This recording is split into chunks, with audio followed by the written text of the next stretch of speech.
Beleza. Bom, então vamos lá. Gente, aí, vamos lá para esse capítulo, né? Os comedores de terra. Vamos dar uma passada geral, como é que foi para cada um tá lendo esse. Não sei se todo mundo tem alguma relação já com garimpo, se já viu, se já esteve, né? Não, eu nunca estive, mas fiquei bem aflita com a leitura, porque é angustiante essa invasão, essa ameaça, essa violência. Então, o tempo todo sai um grupo, entra outro, sai um número, chega mais. Eu fiquei bem aflita, por isso que eu falei, preferia não ter lido, mas, mas fui lá e li, viu? Porque eu tô e li. Ninguém mandou ter lido. Agora leu, aguenta, entendeu? Então, foi difícil, Beth, não foi fácil, não. Uma leitura bem, sei, bem impactante para mim.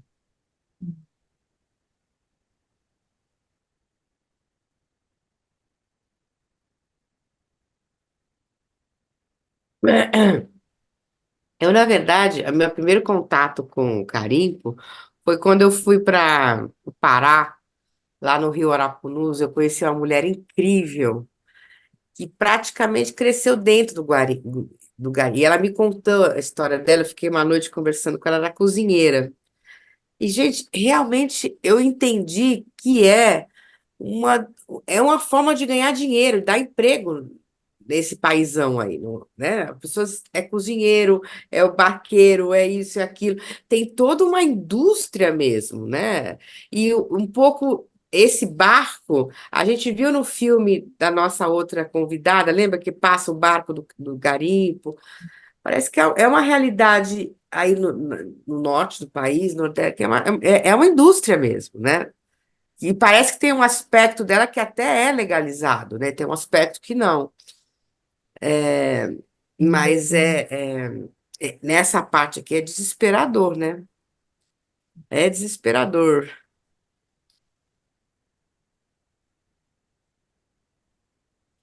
Essa impressão que eu tive faz sentido, gente, que tem uma parte dessa indústria que é legalizada, que é reconhecida, que é legal, entre aspas.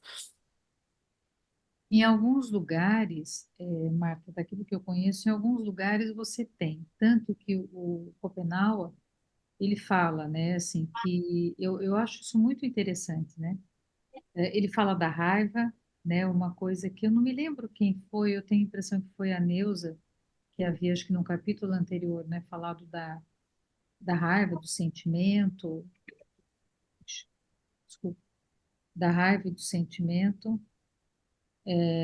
bem, do reconhecimento disso, né? E ele também fala do garimpo, ele diz assim, olha, ele tem uma posição, né, que está aqui no texto, dos comedores de terra, né, de retirar, né, o acúmulo, de retirar o ouro ou para fazer um ornamento, ou para transformar em outras mercadorias, ou simplesmente para guardar nas suas casas, como instrumento de poder e tal. Mas ele fala, olha, mas se tiver que fazer, né, então que o governo dê uma terra para esse pessoal, né? Tem tanta terra, então que eles tenham um lugar para fazer isso. Embora, né, eu acho isso muito interessante no texto, eu acho que é uma das coisas que se salva, porque eu acho que ele tem uma radicalidade, mas ele não tem um sectarismo. Então, ele não vê sentido nisso, em comer a terra, em furar a terra, em retirar absolutamente tudo, tirar, né, matar as árvores, matar tudo que é vivo, para retirar algo que vai simplesmente transformar em mercadoria, né? Mas ele não desconsidera as pessoas que queiram trabalhar com garimpo, embora ele não veja sentido nisso, né? Ele não tenta impor uma única forma, mas na maior parte das vezes o garimpo ele é ilegal. Existem situações, né? A gente já teve em Rondônia liberação do garimpo. E é claro que isso passa por pressões, né? Por todo o poder econômico, né? Até porque as pessoas que trabalham no garimpo, né? Hoje a gente tem aqui a gente, por exemplo, aqui em Rondônia, nós temos em vários lugares ao longo dos rios, a gente tem dragas e todas elas, né, ou quase todas são ilegais. Então você tem alguma, e quem ganha dinheiro são os donos das dragas que não moram aqui. Eu acho que essa questão do emprego é o mínimo, Marta. Até porque a vida, né, a vida das pessoas, ela está o tempo inteiro em risco. Então, por exemplo, o mergulhador, que ele vai no fundo do rio com um aspirador. Então, ele vai andando no fundo do rio com esse é um tipo, né, claro, de garimpo, né, de rio.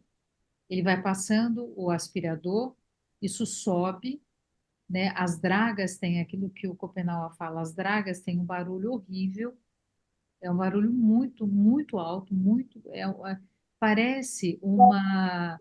Eu não quis compartilhar antes com vocês, eu vou compartilhar depois, mas parece um dragão. Parece um monstro mesmo, um dragão, isso, as esteiras, tal.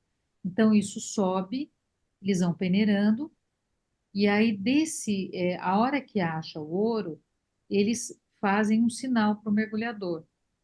E aí o mergulhador para naquele lugar, senão ele segue andando, né? E tradicionalmente, quando começava, né? Quando encontrar muito ouro, quando já tinha muito, né, e o mergulhador saía, eles cortavam a mangueira do mergulhador. E aí não dava tempo da pessoa voltar. Então ela morria, né? Isso é uma coisa que foi relativamente comum, né, no garimpo em Rondônia. Eu posso afirmar que é aquilo que a gente ouve das pessoas que trabalham Cortava, mas cortava por quê, Beth? Não para entendi. morrer, porque o mergulhador ele ganha uma porcentagem melhor do ouro. O mergulhador, ele tem uma porcentagem do ouro, os outros recebem porcentagens menores, né? Ou salário e tal. Mas o mergulhador, porque é o cara que está no fundo do rio, correndo todos os riscos, né? De embolia pulmonar e tal. Então, ele tem um recebimento diferente. E aí, para não dar a parte dele, corta a mangueira. Ele fica sem ar, né? Não dá tempo de voltar e os que tentam voltar, chegar, não sobrevivem por conta da subida muito rápida, né? Então, e as pessoas, né? Poucas foram as pessoas, poucas são as pessoas que os donos de draga, que de fato eles ganharam muito dinheiro, eles falam de pepitas, né? De 500 gramas, 700 gramas de ouro, né? E eles perdiam, porque as pessoas não tinham, né, conta em banco, hoje até se tem. O problema é que você fica muito vulnerável e a vida ela fica por um fio. Então, o tempo todo, você não sabe se amanhã você vai estar aqui. Então, as pessoas gastavam esse dinheiro. Aqui, por exemplo, os garimpeiros, o cara vinha. Dependendo da quantidade de ouro, era a quantidade de carro que ele comprava. Comprava. Na época, acho que locação era muito raro, acho que nem tinha. Ele comprava os carros, alugava. Para cá, em cada carro, ele punha uma mulher. E ele saía pela rua desfilando.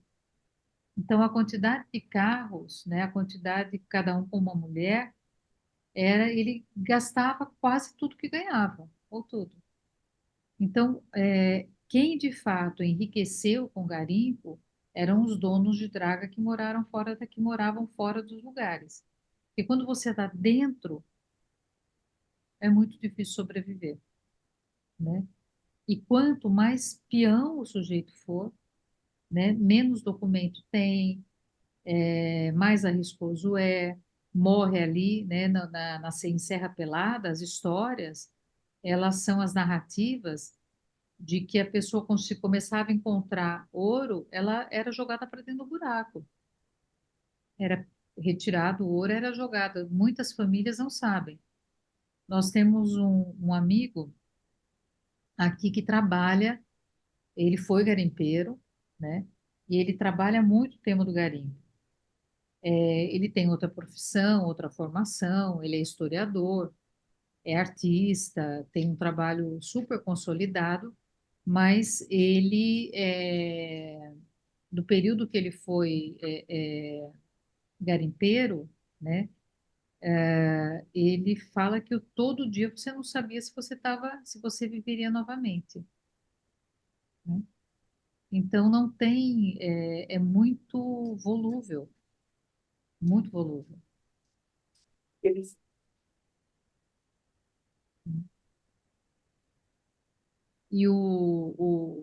Por exemplo, né, e além disso tem a questão do mercúrio. Por exemplo, os rios aqui do Madeira, o Madeira é um rio imenso. Aliás, os peixes do Madeira nós não comemos, e os peixes estão altamente contaminados em mercúrio. Que o mercúrio ele é jogado, né, para que o metal se junte, para que o ouro se junte e seja separado dos outros elementos, né? Desculpa, e aí é separado dos outros elementos e é jogado no rio. Então, os peixes, né, quanto mais se o peixe é de couro, por exemplo, mais contaminado ele está. Ele fica porque o mercúrio, né, é pesado, vai para o fundo do rio e os peixes comem.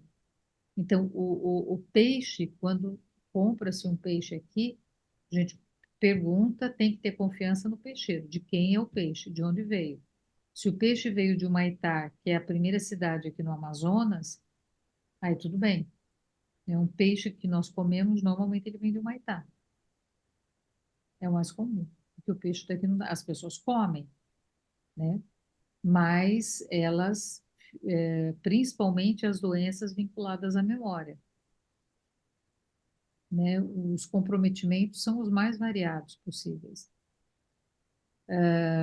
Nós temos aqui uma rua, que é uma rua de venda de ouro, e que na época do garimpo ela foi muito, né, foi muito intenso a movimentação nessa rua, ainda hoje é, mas na época foi muito. E a Universidade Federal de Rondônia, ela tem um laboratório de estudo de mercúrio. E ela usou umas plantas, colocou umas plantas para, assim, ao ar livre, nessa região, para ver qual era o grau de contaminação de mercúrio. Eu não me lembro agora, mas era o grau de contaminação anos depois da queda do garimpo, né? O ar ali, ele tinha uma contaminação elevadíssima de mercúrio. Ainda hoje tem. Então, o ar que se respira, em algumas zonas da cidade, ele é um ar né, muito carregado de mercúrio. Então, imaginem isso lá dentro da Terra Yanomami, né? Esse, eu ia falar, eu acabei esquecendo, né? Mas assim, esse trabalho que esse historiador tem sobre o garimpo, ele tem um espaço só para notícias de garimpo na internet. E vez por outra, as pessoas ainda continuam procurando os seus familiares que desapareceram, vez por outra, né? Então, Mas isso fica parte, isso foi muito legal no Copenau, ele também vê essa pobreza desse cara que vem, né? Desse desvalido que está ali sem nada a perder, a sua própria vida, né? Como ele narra as pessoas que estão ali, né? Ele consegue enxergar, né? Que são pessoas também desesperadas, né? é, é muita pobreza, né? É muita pobreza, porque as pessoas não escolhem, né? Eu penso que elas não acordam de manhã e falam, eu vou para o garimpo, né? Ter aquela vida, morar ali, correr todos os riscos, né? Tá com, uhum. né, lidando com um monte do que vale dinheiro, né? O ouro. Elas não acordam de manhã dizendo eu vou fazer isso, né?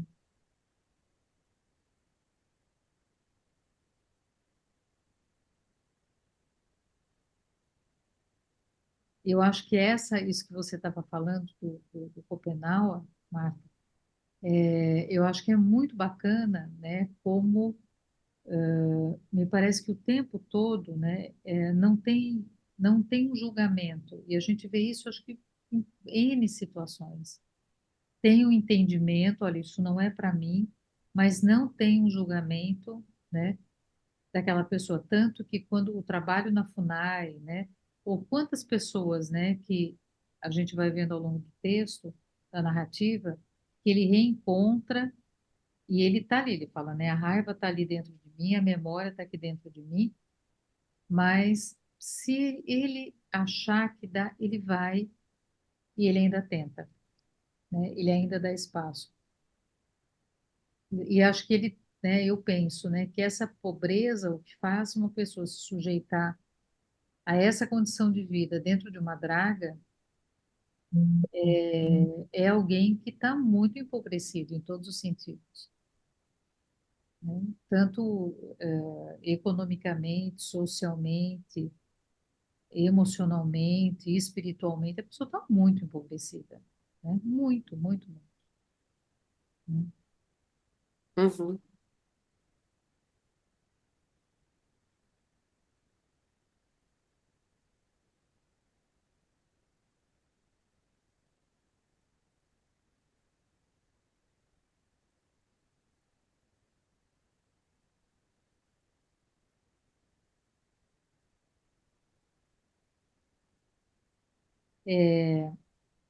Logo no começo do capítulo, né?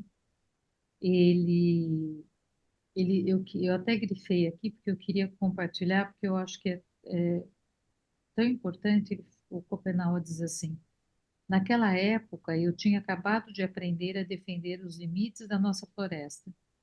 Ainda não estava acostumado à ideia de que precisava também defender suas árvores, seus animais, seus cursos d'água e seus peixes,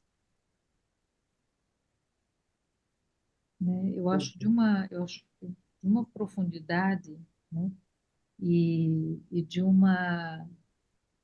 eu acho que de uma cedência, né? Que qual que é a coisa mais importante que talvez a gente tenha? Talvez seja o tempo de vida, né? Talvez uma das coisas mais importantes que a gente tenha seja o tempo de vida, né? Então, você colocar à disposição de um conjunto de coisas, né? Além da terra, do território, mais das árvores, dos animais, do curso d'água, né? Enfim, de tudo, absolutamente tudo. Você colocar o teu tempo de vida para isso, né? É de uma generosidade gigantesca, né? Assim como Uhum. colocar a narrativa em pele de papel, né? Eu acho que é uma outra situação, né? É que acho que para ele não é outra coisa, né, Beth? A gente é parte, Aham. né? Ele olha de que a gente é parte disso, disso tudo, dos peixes, da natureza, das árvores, de tudo, né? É, então não tem como, é como se você estivesse defendendo a si mesmo, né? Você está defendendo tudo isso, junto com isso, você está defendendo a si mesmo, aos semelhantes, né? Quando vocês falam que ele, acho que não tinha muito, ele não ia com muita raiva, raiva eu não digo, mas ele não ia enfrentando de frente. Eu acho que ele pedia respeito. Eu sinto que todas as vezes que eu lia, ele é como se ele chegasse e dissesse assim: respeite, né? Por favor, respeitem o que precisa ser respeitado, né? É quase que um pedido o tempo todo. Eu sentia que tinha um pedido, e um pedido, e um pedido. Porque na cabeça dele eu acho que é isso, minimamente o respeito era o que se esperaria do outro, né? Mas não vinha, né? É isso que ia me dando, né? Parece que não vinha, não era a mesma visão, né? Não era o mesmo enfoque, né? Não chegou até hoje, né, Nilza? É, Não chegou até hoje. Eu, é. eu acho que nessa fala, né, é que é a sacação dele de que ele precisaria, né, tomar essa defesa. É quando ele fala, bom, então, tá, então vamos lá, né? Mas eu concordo com você, eu concordo sim. E um pouquinho mais para frente, né, ele fala uma outra coisa aqui também que eu grifei, o pensamento desses brancos está obscurecido por seu desejo de ouro, né? E acho que é onde a gente coloca o desejo, né? E o que o desejo faz com a gente, né? O budismo fala que a grande questão está no desejo. Então, assim, se a gente não deseja, se a gente consegue abrir mão, né, de um desejo sempre colocado numa perspectiva futura, a gente corre o risco de estar em sofrimento. Mas se eu conseguir a reconhecer ou receber aquilo que vai chegando até mim, como fruto da minha trajetória, da minha caminhada, enfim, da minha vida, eu não vou ter um desejo, então eu também não vou ter sofrimento. E aí eu fiquei pensando, nossa, onde é que a gente coloca, né? Onde é que os brancos colocam, né, o desejo, mais uma vez, em objeto, né? Aqui, quando o Schopenhauer fala, né, que o pensamento, né, fica obscurecido, fica tomado.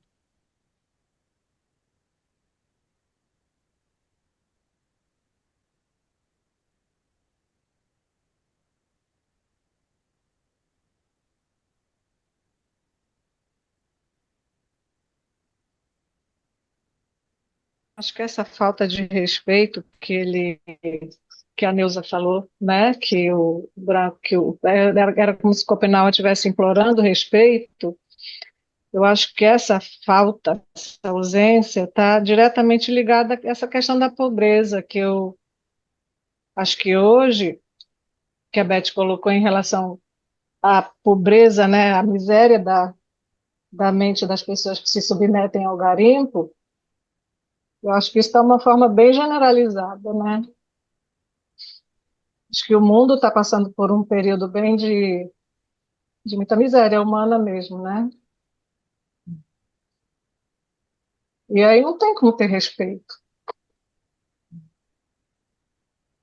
E talvez nessa falta de respeito, né, é quando a estratégia, né, que ele também fala, a estratégia é tentar amansar, né? Me chamou muito a atenção quando ele usou esse termo, que ele falou assim, bom, e os brancos, né, tentaram nos amansar. Vocês estão com fome? Vocês querem alguma coisa? Vocês querem isso? Vocês querem aquilo, né? Vai amansando, né? E ele falou assim, não, não é isso, né? A gente precisa ser amansado. O respeito, ele parte, né, quando a gente, né, ele é parte de quando a gente não amansa absolutamente ninguém, né? Você não Uhum. amansa, né? Você se relaciona. Quem tem uma fala bonita também nesse sentido é o Mandela, né? Porque ele diz assim, olha, se você não chega, né, com dignidade, com respeito, se você também não se impõe pelo que você não se impõe assim, não chega como você é, como é que você vai querer respeitar o outro se você também não respeita quem você é, né?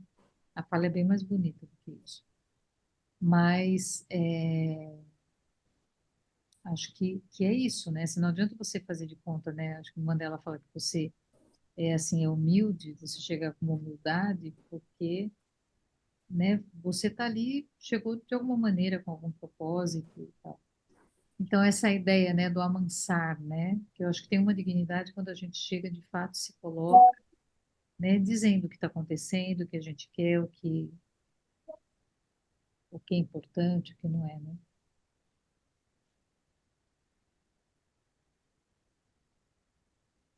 Agora, eu queria fazer um gancho, Beth, com o que você falou do desejo, Eu li, o meu livro ficou em São Paulo, então eu li no que me mandaram no computador, eu não tenho aqui na minha frente o trecho. Mas vocês lembram uma hora que ele fala daquela comunidade que, é, que foi seduzida de alguma forma, né, pela mercadoria e pelas coisas, e aí essa comunidade passou a desejar, é que eu estou lembrando da sua palavra, passou a desejar o que os brancos tinham, passou a desejar a comida dos brancos. Quando eles começaram a comer a comida, eles pararam de plantar, eles pararam de caçar, eles pararam de pescar. Aquilo foi me tocando assim de um jeito. Aí eles viraram, como é que ele fala?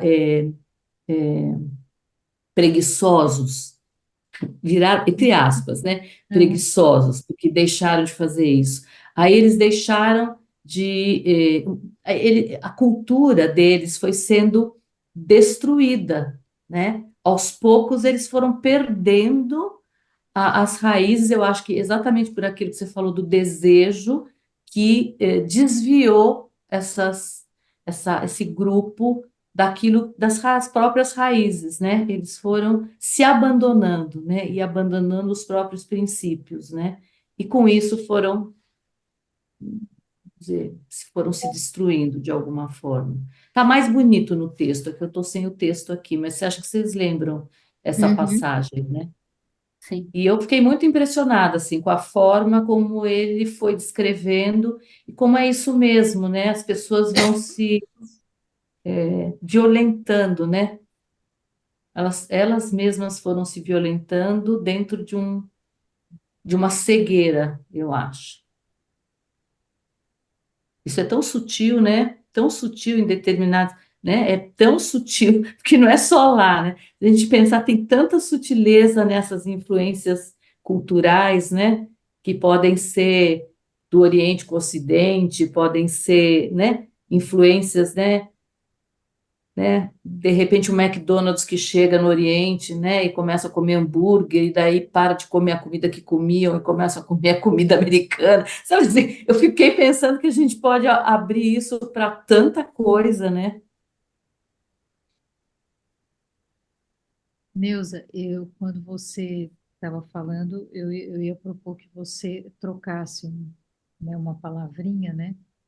Que assim, que tal, é o mesmo processo, né, que nós também passamos e estamos passando, né? E que talvez esse seja, de vez em quando aqui no grupo a gente, né, comenta assim, tá, mas e aí, né?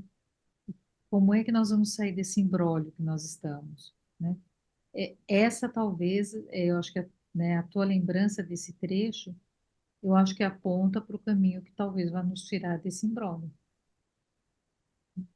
E o caminho, eu acho que esse imbróglio é à medida se nós também fomos nos distanciando dos nossos, seja, né, do modo de vida dos nossos antepassados, se nós fomos nos distanciando da comida dos nossos antepassados, né, da maneira, enfim, do absolutamente tudo que comporta dos cantos dos nossos antepassados, nós também fomos nos desconectando, né? E nós fomos nos conectando, né, seja com McDonald's, enfim, com qualquer outra coisa, mas nós fomos nos conectando com, né, com tudo aquilo onde, de fato, a gente não tem, é muito mais fácil, né, só ligar lá no iFood do que eu pegar qualquer coisa né, hiperprocessada, do que, né, sei lá, a gente pegar uma batata e fazer alguma coisa com ela, né, que não seja pegar uma batata frita de um fast food. Talvez esse seja um dos caminhos, né, e acho que um caminho, inclusive, no trabalho que a gente faz, no consultório, enfim, por onde a gente passa, e aí lembrando, né, do Nego Bispo, né, do envolvimento, né, e não do desenvolvimento. Porque nós fomos nos desenvolvendo com as coisas, com as pessoas, com as situações, com as histórias de vida, com os nossos afetos, com a nossa capacidade, né? de afeto. Acho que dá para a gente trazer isso direto, né, para a gente.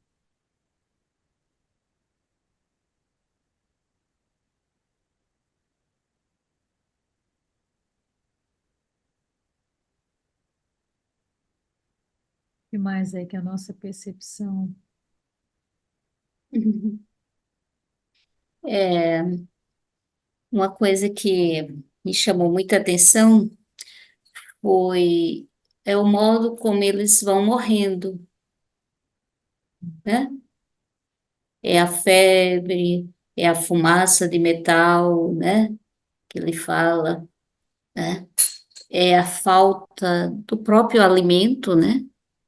É porque o peixe já não pode comer, ou se comeu, né? Então, eles vão morrendo, né?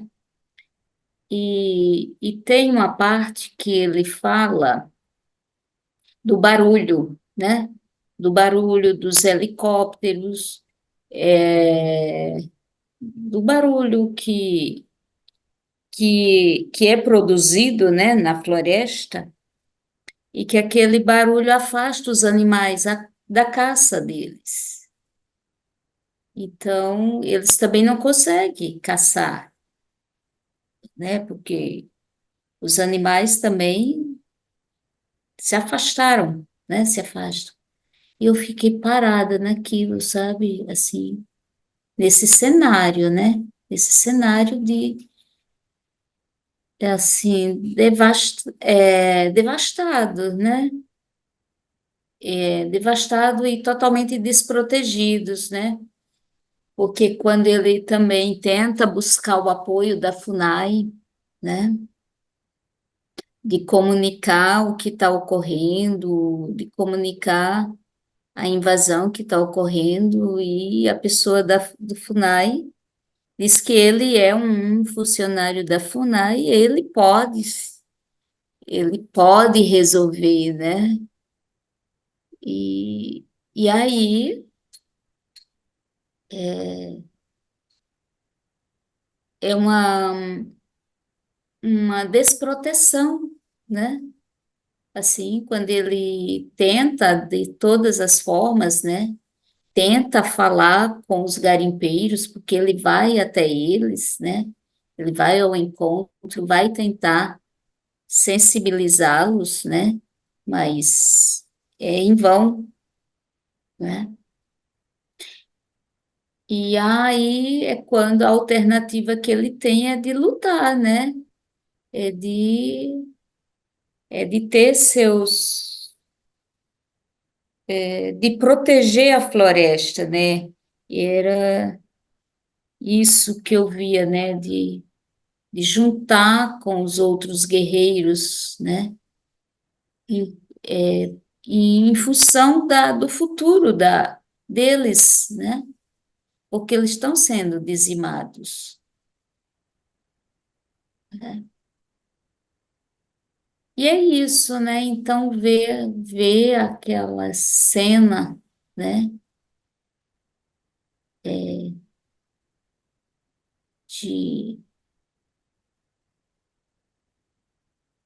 de morte, né? É muito. Ai, como é que a gente pode dizer? Mas era uma atitude de proteção, né, ao povo dele, do lugar dele. Ele até dizia: por que vocês voltem para as suas casas? Voltem para os seus lugares. Aqui é o nosso lugar. Eu não vou na sua casa, eu não invado a casa de vocês. Voltem para suas casas, é lá que vocês devem estar.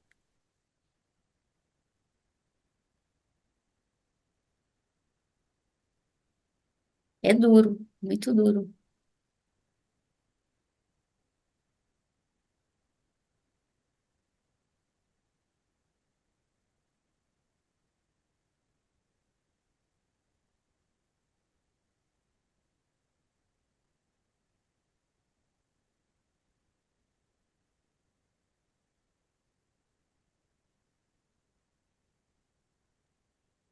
Acho que essa questão da confiança do indígena, quando o branco chega nas terras indígenas, o indígena confia tanto, porque confiança é praticamente inerente à natureza deles, né? E a partir do momento que eles confiam na pessoa que chega, confia, porque é inerente à vida, a ele, né? Mas só que no decorrer no desenrolar das situações, aí vem toda essa parte de quem chega que está violando essa confiança, né? E daí não entende por quê, não entende o que que é essa confiança. Eu acho que o indígena, ele foi, eu não sei que palavra usar, mas ele foi pego nessa questão dessa confiança, na confiança que é inerente a ele. Ele confia, pronto, acabou. Confia na vida, confia na natureza, confia no alimento que tem em abundância para ele, confia no fluido, no fluxo do rio, confia porque confia, é inerente à natureza, né? Mas aí chega o outro e viola essa confiança, quase sendo como um abuso mesmo, né?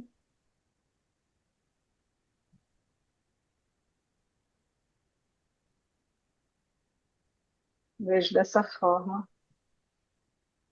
Nele, talvez ajude a gente a pensar isso, né? Tem uma fala aqui dele na narrativa, que ele diz assim: Eu não sei fazer conta como eles.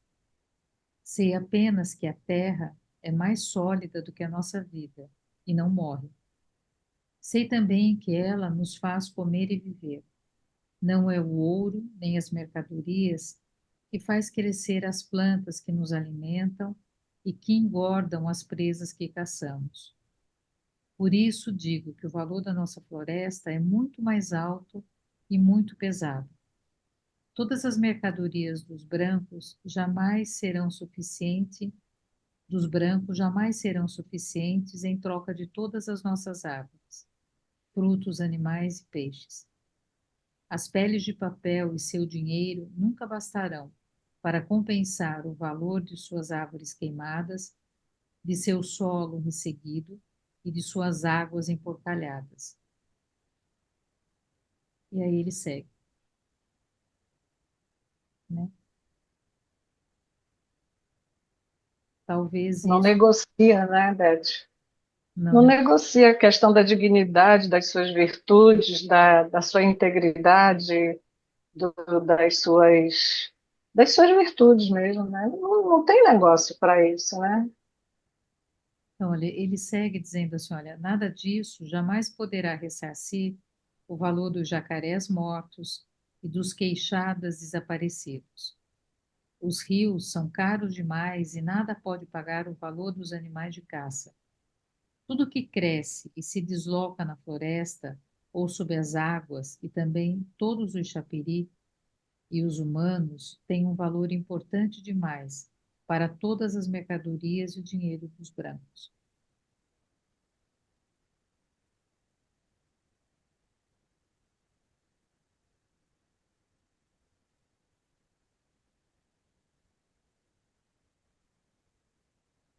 E são raciocínios muito diferentes.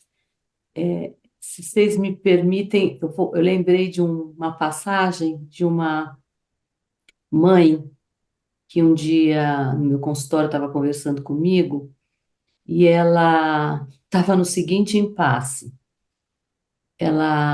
Ela disse: Eu não sei como educar meu filho, porque outro dia ele veio chorando da escola porque ele fazia semanas que ele não conseguia tomar lanche. Eu dava lanche, eu dava o dinheiro para ele comprar lanche na cantina e ele ficava na fila ou tentava pegar a fila, mas todos os outros colegas passavam na frente dele acabava o tempo do recreio e ele ficava sem lanche. Eu não sei o que eu ensino para o meu filho. Se eu ensino que ele tem que passar na frente dos outros para ele poder tomar o lanche, ou se eu ensino que ele tem que ter respeito, ficar na ordem, na fila e até esperar chegar a vez dele. Eu lembrei disso porque eu achei muito interessante, né? É, Afinal de contas, qual é o lugar que a gente está, né? Qual é o meio que a gente vive e o que que esse meio nos obriga a ser e a fazer, né? Porque ele ficava sem comer o lanche, porque a mãe ensinou para ele não passe na frente dos seus colegas. E todo mundo passava na frente dele, e ele ficava sem comer o lanche. Quer dizer, como é que são os valores, né? Os princípios, como é que você transmite, né? Numa sociedade que tem respeito, um não passaria na frente do outro. Mas na nossa sociedade, onde um passa na frente do outro, o que que você ensina para o seu filho? Que ele deve respeitar, que ele deve passar, qual que é o certo, qual que é o errado. Não estou aqui discutindo qual seria a resposta, mas é algo para a gente pensar, né? Se o meio não nos faz ser o que nós somos também, né? E, enfim, fez sentido a minha É lembrança? engraçado, né? Como cada uma lê, né? O que você está falando para mim vai direto na instituição. Como é que eles estão gestando o tempo? Eu já iria, eu se fosse essa mãe, ia bater lá na escola e falar, ô moçada, como é que vocês estão organizando o tempo que não dá tempo das crianças ficarem na fila e comer? O que é? Você está na Sim, tem aceleração do muita tempo? coisa. Claro, claro, claro. Né? Sem Eu já ia dúvida, Marta. direto no pescoço da, Da diretora da escola. Eu que acho que o que está ela estava pensando é, acontecendo? Porque é isso, o tempo, né? Essa hipersonalização do tempo, que tá em tudo, né, gente? Pelo menos aqui em São Paulo, tá não em sei aí onde tudo. vocês estão, mas aqui em São Paulo,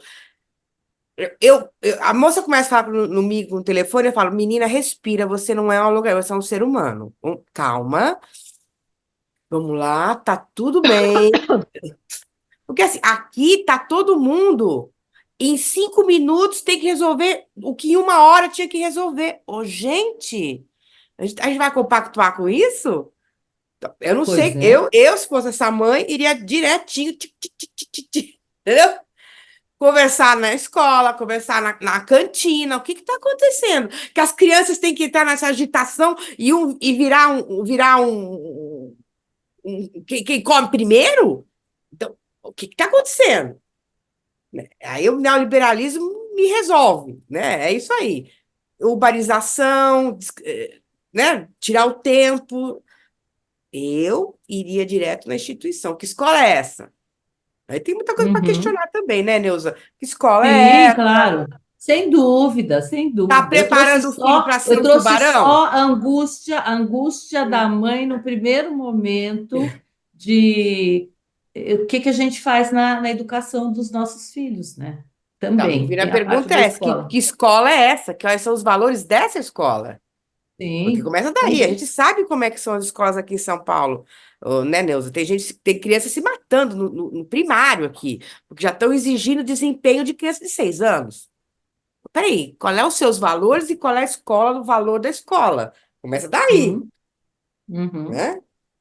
Coitadinho do filho, né? É isso. Qual o valor que você quer passar e qual a escola? E eu bato isso muito com as minhas mães. Quais são os valores que você vai pôr seu filho na escola? Porque tem que estar em conformidade com o seu valor. E você sabe quais são os seus uhum. valores? Ninguém sabe Sim. responder essa pergunta, né? É difícil. É difícil.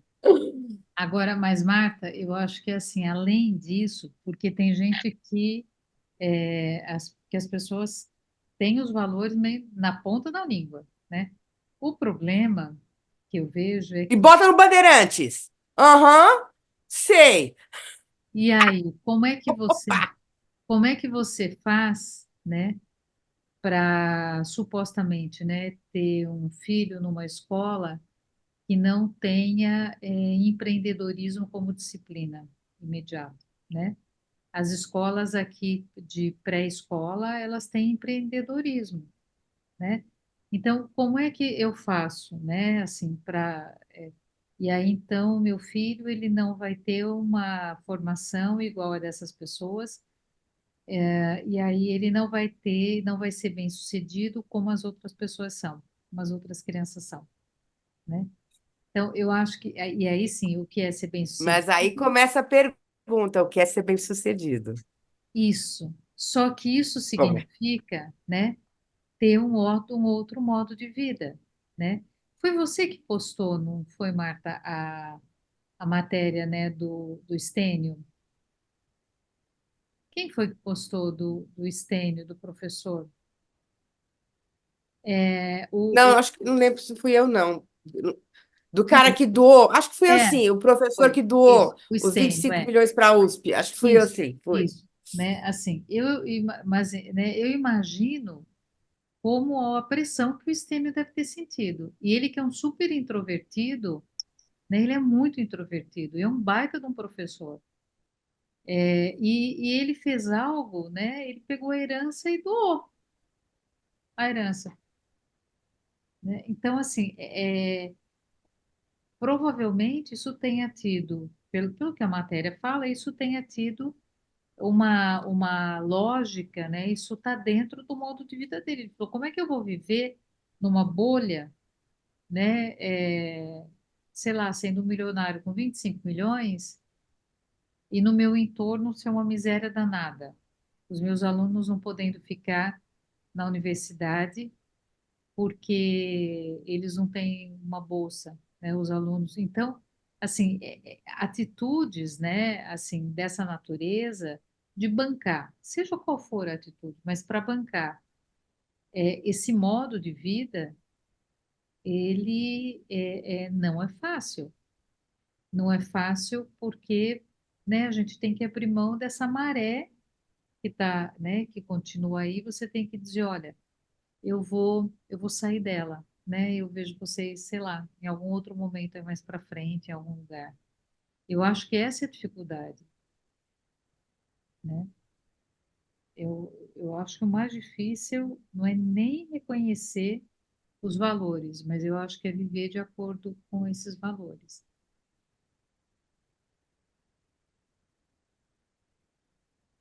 Porque aí está outra grande questão, né? Eu lembro que um dos motivos que me tirou do cristianismo quando eu era adolescente não foi só o Partido Comunista, mas eu me lembro que a atitude era dentro da igreja. Na esquina, a pessoa não era cristã. Hum. Ô, gente, pelo amor de Deus, não estou entendendo, vamos ser coerente, né?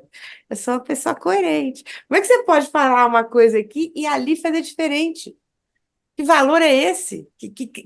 E é isso que me chama muito do Copenau, ele fala isso muito, muito, tá dentro de mim, tá dentro de mim, ele várias vezes, de várias formas, ele fala sobre uma coisa que tá dentro, né? Que não tá, sei aonde, né? Tá dentro, né? Aí não tem como você não viver conforme, porque é o que a Neuva falou, tá dentro, É. né? As palavras estão dentro de mim, né? Uhum. Então, E o que está dentro está fora, né, Neuza? Não pode colocar o que está fora, a gente não coloca para fora o que não tem dentro. isso, exato. Isso aí, é isso aí. E ele fala, o homem branco coloca no papel, né? E ele se esquece, né? Uhum. Que o homem branco não está mais integrado, não está conectado com algum princípio, né? A gente, aqui em São Paulo, pelo menos, é uma regra. Não sei se vocês estão mais perto da natureza, talvez, mas aqui em São Paulo, o que reina é a dissociação, né? Até para viver nessa cidade aqui, que não é brincadeira. Olha, tá cada vez pior. Então, assim, o trânsito, o barulho. Eu fui numa peça, gente, chamada Estamira. Não sei se vocês foram. passou aqui em São Paulo, vocês foram? Cara, isso é impressionante, aquele barulho, aquele barulho. E aí você se dá conta o quanto que você que vive aqui não se dá conta daquele barulho o tempo todo, né? Eu só me dei conta que eu estou numa rota de avião aqui, passo para Congonhas. Eu só me dei conta na pandemia, porque aí quando voltou, aí eu me dei conta que tinha barulho, gente. Ou seja, eu moro aqui há 30 anos e não me dava conta mais do barulho do avião. Não é louco isso? Então, a gente vive aqui numa coisa muito tóxica mesmo, né? E aí eu li uma coisa essa semana que eu achei ótimo, que é eu até eu ia colocar para a gente, quer ver? Achei ótimo, um pouco em cima dessa discussão que nós estamos tendo. Ai, onde é que tá? Peraí. Antes de curar alguém, pergunta-lhe se está disposto a desistir das coisas que o fizeram adoecer. Hipócrates. É novo? Quem é essa pessoa mesmo? Não, Hipócrates. não conheço, nunca vi. E qual é a televisão que ele faz? Qual que é o canal do YouTube? Não é Qual o nome? verdade? Ou ele tá no Tá TikTok? disposto? Pergunta para essa mãe, você está disposta a pôr seu filho numa escola menos competitiva, por exemplo? Né? Né? Pois Por é, exemplo. Ou pois você quer é. que ele seja o figurão que vai vencer? O que você quer do seu filho? Que vai vencer dentro desses moldes, né?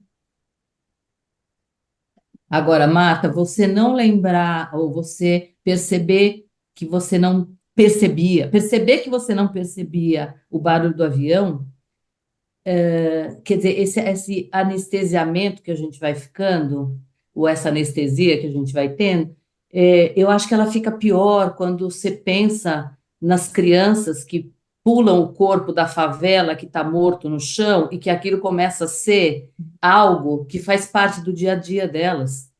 Entendeu? Elas já estão Sim, anestesiadas, elas já não ligam mais para a vida sim. humana, porque a vida humana virou nada em Uhum, determinados lugares.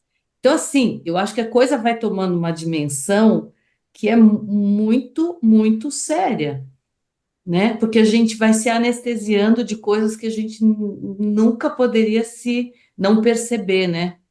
Mas uhum, a vida começa, você começa a ver tanto o avião que daqui a pouco o avião vira parte da sua audição. Imagina coisas maiores, como é que isso repercute na uhum, educação, na criação.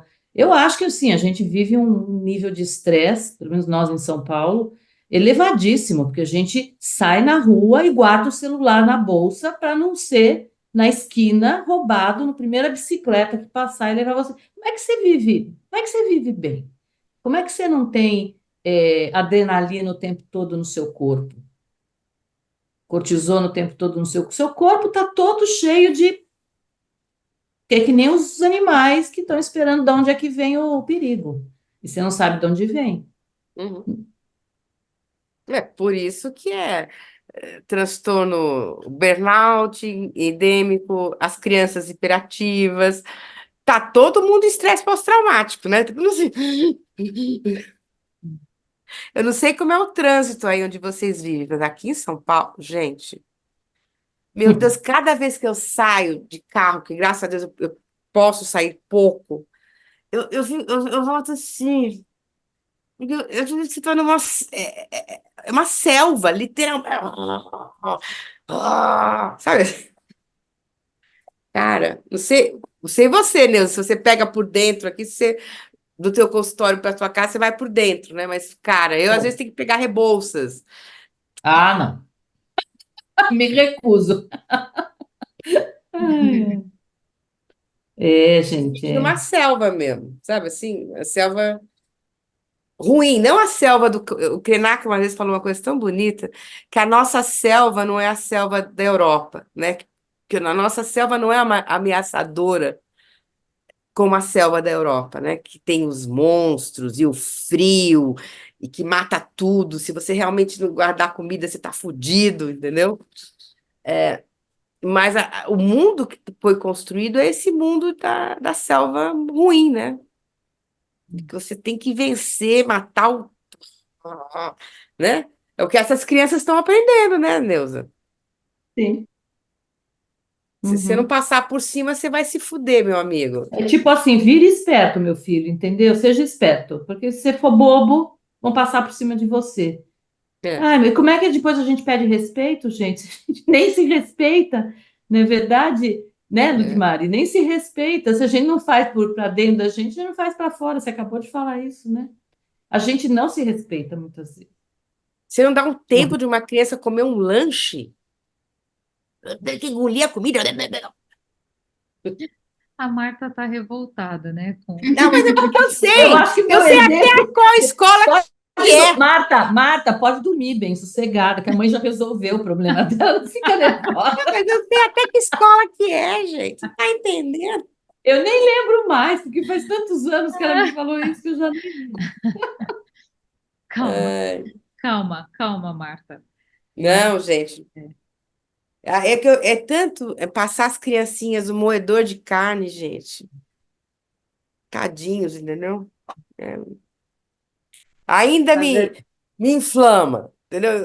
Espero que um dia não me inflame não, mais. eu espero que sempre te inflame, porque enquanto inflamar é porque você está bem, está viva e continua com os É seus isso aí. valores em punho. Então tá ótimo, né? O dia que você não ficar mais irritada com isso é que a situação vai ficar feia. Então é por aí mesmo, né? Mas eu acho que ainda tem, a gente perdeu, vocês estavam falando, eu estava lembrando que há, sei lá, 40 anos atrás, as pessoas ainda faziam acordos no fio do bigode, né? Então você, né, tá no fio do bigode, você combinou, tá combinado, tá tudo bem. Não usa-se o fio do bigode, mas é o que a gente tem, né? Em muitas etnias, você tem um acordo, você combinou. Se você combinou, tá tudo certo. Tá tudo certo. Você não precisa ficar checando e se preocupando. Você não vai ser, né? Você não tem o hábito, né, de ser lesado ou de lesar, né? E a gente também reconhece no outro aquilo que a gente, de alguma maneira, está dentro de nós, né? Eu posso até não atuar daquela forma, mas eu reconheço, ou porque eu já vivi, né? Ou porque, enfim, aquilo já me acompanha. o fio do bigode é a confiança, né, Beth? É a confiança. Não precisa assinar um papel Uhum. Você combinou, tá para combinado. cumprir o que eu falei, né? É. E é tão bom, né, a gente poder relaxar e poder confiar. E aí, nessas horas, eu fico pensando que até hoje, né, o Copenau, claro, ele encontrou muita gente em quem ele pôde confiar, mas ele encontrou muito mais gente que ele não pôde confiar, né? Enfim. Tem de tudo, né, gente? A gente não pode dizer que o mundo é ruim, nem que o mundo é só bom. Uhum. Tem de tudo, né? Lembra do caderninho de padeiro, que não sei se é da época de vocês, você não pagava, você anotava no caderninho e você pagava no final do mês, porque o padeiro confiava em você e você confiava no padeiro, e acabou. Tá tudo anotado lá, tá tudo, né, no fio do bigode, como vocês disseram, né? O dinheiro em Mas eu branco. acho, gente, que isso ainda se sobrevive em pequenas cidades. Acho que isso na nossa cidade deixou de existir, né? Quer dizer, a Uhum. padaria aqui, o padeiro, me conhece desde que eu tinha 5 anos. Ele lembra de mim e fala, Martinha, você era desse tamaninho. Mas a padaria virou uma coisa que é de passagem, porque tem o metrô agora. Então, quando chega o metrô, aí descaracteriza completamente o bairro, né? O bairro vira de passagem. Mas acho que em cidades pequenas eu vejo que isso ainda existe, gente. Quanto menor a cidade, esses vínculos né, de confiança ainda Uhum. existem, né? Não sei aí nas cidades que vocês moram, se são consideradas pequenas ou grandes, né? Que São Paulo Ah, fala. nós somos de padeiro, filhos de padeiro. E da padaria do meu irmão tem isso. E Campina, Aí, tem a cadernetinha. Qual cidade, Sandra? Campina Grande. Aí. tá vendo? É um bairro pobre, e ele não usa cartão de crédito. Está resistindo. Manda resistir, porque isso é o que todos os Investir em todo economistas mundo sérios assim, falam para a gente sair do cartão, porque é isso que prende a gente. Não deixa entrar, não.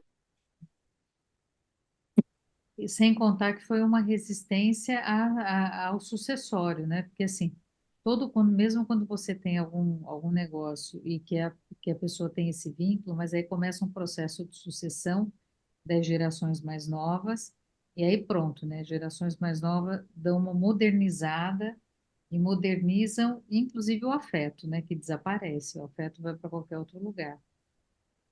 E aí entram outras coisas, né? Então, o fato de, né, de ser de uma família, né, de padeiros e de manter é uma resistência muito grande. Gente, Gente, mas essa é a grande questão, né? O que é ser bem-sucedido? O que é progresso? A merda que está na nossa bandeira é ordem, progresso, mas eles tiraram o amor, porque essa é uma, se vocês conhecem, é uma frase dos, ai meu Deus, positivistas. positivistas, né? O amor puro. Tiraram o amor, deixaram só ordem e progresso. Porra, cara, não, tem que ter o amor, sem o amor não Tiraram o vai rolar. principal, né? Tiraram o principal. Tiraram. Você conhece a frase inteira, Bé? Como é que é? É o amor por princípio, né? Como é que é? É o amor por princípio, a ordem entra assim, tipo, no processo, a ordem e o progresso por fim, né? É. A Sem ordem é. Então tiraram o amor, gente. Tiraram o amor, assim. Mas o amor é altamente, né, rebelde, né? O amor ele provoca liberdade. O amor é um problema na vida das pessoas que não são não amadas. quis estar na ordem. O amor nunca está na ordem. O amor é uma outra história. O amor, né? O amor é muito ameaçador, né? O amor é muito ameaçador para as pessoas que não têm Que, amor, né? Haja que vista. nem diz o Caetano, É, alguma coisa está fora da ordem, né? É. Mas É que voltando, depende do que você entende por amor, né? Eu acho que os positivistas entendiam o amor como essa possibilidade de ligação entre. Se não há ligação, não há como haver o resto, né? Então tem que ter essa conexão. É como os positivistas entendiam o amor, né? Não como a senhora está entendendo o amor, como rebeldia, como algo que escapa, ah, né? mas eu acho que é isso, mas eu acho que é isso também. Porque à medida em que eu tenho uma relação, né, pelo menos eu acho, né, que à medida em que eu tenho uma relação, que eu tenho um vínculo, né, esse vínculo, ele é um exercício, o vínculo de fato, ele é um exercício de liberdade. E o vínculo ele nunca vai enquadrar, ele nunca vai adequar. Acho que o vínculo permite exatamente assim um certo conforto para que a gente possa ser livre. Mas enfim. Eu já não vejo dessa maneira. O vínculo, onde tem a liberdade no vínculo de mãe e filho, por exemplo. Ai de você se você não levantar para dar mamadeira. Não é tão simples, Bel. De novo, calma lá. Qual a definição de amor que nós estamos tendo? Tem amor que é extremamente modula, né? A relação mãe-filho é muito automoduladora e modula a mãe também, né? Então não é tão simples assim, né? mas voltando ao capítulo do Copenau, embora tenha muita violência e muita ameaça, eu acho que ele é repleto de amor. Que o que ele está falando é exatamente do amor, né? Apesar de ele estar descrevendo aquilo que é toda a violência, que é como se fosse a outro lado da moeda, né? E me dá a sensação de que ele está fazendo tudo aquilo porque ele tem um amor àquilo tudo que ele está defendendo, né? Então eu acho que o capítulo se a gente olhar por esse prisma, ele é repleto de amor. É, também acho. E tem uma compaixão, inclusive, pelos brancos lá, né? Pelos malucos que estão lá. Ele tem um olhar de compassivo até, né? Ele Uhum. não quer a destruição deles, porque ele não quer a destruição de absolutamente nem das pessoas, nem do mundo, embora ele não separe isso, mas ele não quer nenhuma destruição, né? Diferentemente do que do funcionamento dos brancos. Então, né, diferentemente até se a gente pensar na inveja, né? Eu quero algo que você tem, quero que você não tenha para que eu possa ter. Então ele não tem um propósito de destruição, né? Ele só quer que seja respeitado o que ele tem. Ele não quer que ninguém deixe de existir, né? Ao contrário de quem está lá, né, invadindo a Terra. Acho que ele não quer respeito pelo que tem, pelo que é, né, Beth? Né? Sim, pelo modo de vida dele. Inclusive, ele fala isso em algum É, lugar. Só me deixe viver do jeito que eu vivo, né? Me deixem viver. Agora eu acho que uma hora dessa a gente pode falar sobre amor, né? Já tem a Love, né, da Neuza, né? Eu achei ótimo, né? As Loves. As Loves, as Loves. As Loves são ótimas. Aliás, se vocês quiserem, assistam a última que foi com o Fábio Ulloa. Gente, um advogado maravilhoso, gente. Ele falou sobre valores, regras e valores. Esse foi o tema, né? Então, vocês acham lá no YouTube, é só colocar Núcleo Espiral, YouTube vai aparecer lá. Foi muito interessante, muito, muito legal. E o livro dele é demais. Eu nunca compraria um livro sobre direito, mas eu nem lembro o título agora, mas eu falo na Love sobre o livro.